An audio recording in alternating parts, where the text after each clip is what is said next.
With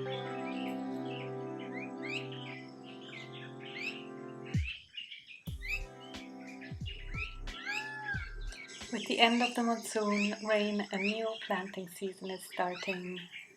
Last year, around this time, we started to install an irrigation, and I really missed out on a good part of the planting season by putting all the time and energy into this project. Digging us through the garden to lay the pipes for the irrigation, it was a lot of work. A lot of digging and clearing the land from creeper plants and thorns, and it was just looking sad for quite a while with all these deep trenches and big piles of soil. It was even difficult to walk around, and I could not plant as much as I would have liked to. During that time I also broke my rig, my computer, my camera and the rooftop of the house, which was crushed when cutting an old tree that was standing very near to the house. So at the end I was really happy that we cut it, because the tree inside the trunk, it was completely hollow and it could have become dangerous and fallen down by a storm. Still, it was a little bit sad because the tree somehow it belonged to the house, but we had to do it. And eventually everything got fixed.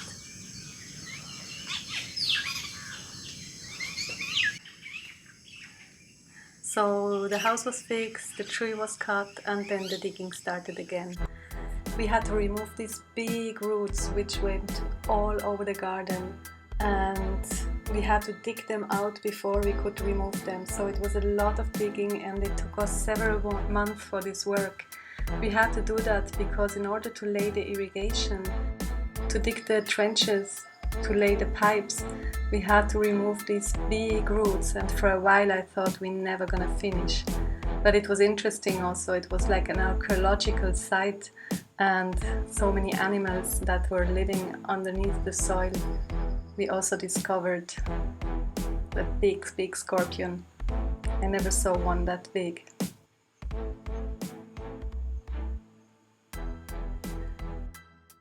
So now I planted a new tree inside the trunk of the old tree that we had to cut. And even though I could not plant as many things as I wanted, there was still coming fruit from the garden. I had many bananas and also an abundance of papayas every day that really sustained myself. The whole project at the end was really interesting. I learned a lot, and I will post soon a more technical video about the irrigation system that we built.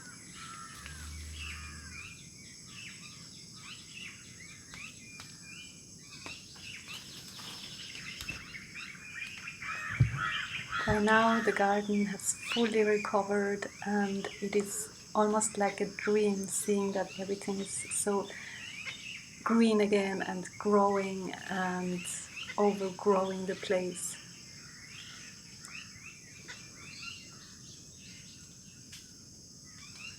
And this year I really wanted to make the most out of it, with the irrigation in place, to grow as much as I could.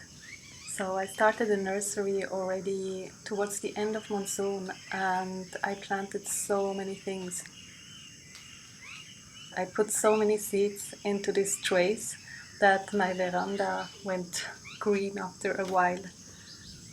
By the end of the monsoon I had so many baby plants ready to be planted in,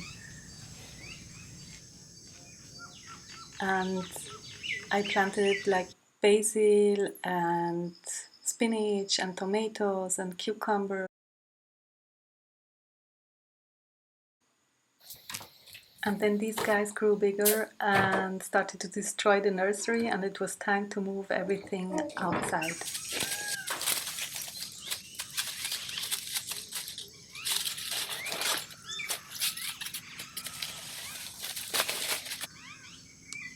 So this month of January I really spent a lot of time with planting and transplanting, and it's just a month where everything should go into the garden, because later on, after maybe 2 months, it's already getting too hot to plant many of these things.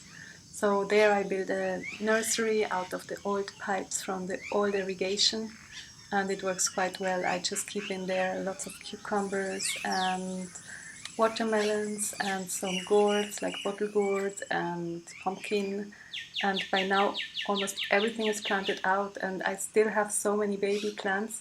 These are mainly to fill the spaces in between.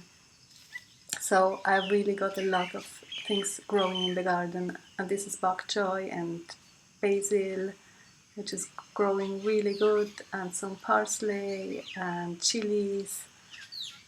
And yeah, even my nursery right now is almost overgrowing, and I have to plant out some of it, like the cucumbers that are really big already. And this here is the fun part of planting. I must say I have digged a lot, because after we did the irrigation, I had to start digging again for the trenches, to make the trenches and the beds. So almost all the garden is now trenched, and I have many beds to plant on. And this one is like one of the last ones, which is still quite empty. I built a structure with bamboo to grow some bottle gourd, and I'm just planting some other things around, some cucumbers and watermelon. I also planted some basil there and some pineapples. That's a watermelon that will go in as well.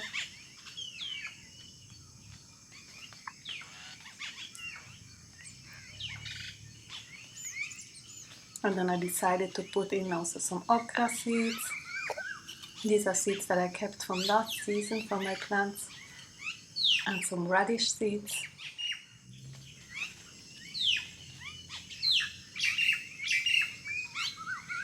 And then I also planted some purple corn. Not all of it, just a few. And yeah, I'm building a lot of structures also, because it works so well for many plants. And here I just try to build something to plant some long beans.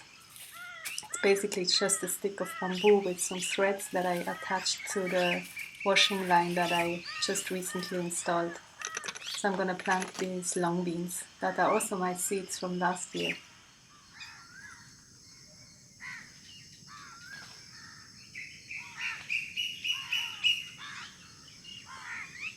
And now the garden is really thriving. It's like a small forest of food. And I'm so grateful to be able to grow and harvest and eat my own food. It really feels like in a dream to me. So I built many structures for the cucumbers, and underneath it's all full of rucola and herbs, and it's just amazing to go out every day and pick your own food and to see it grow and transform every day. It's just amazing. I have now a garden that provides me with everything that I need, and this is just the greatest luxury to have, in my opinion. And I can really harvest already so many things. There are cucumbers, there's plenty of lettuce, and many herbs like mint and coriander and spring onions in abundance. And there will be soon tomatoes as well, and pumpkin, and then all the watermelons that I'm looking forward to harvest as well.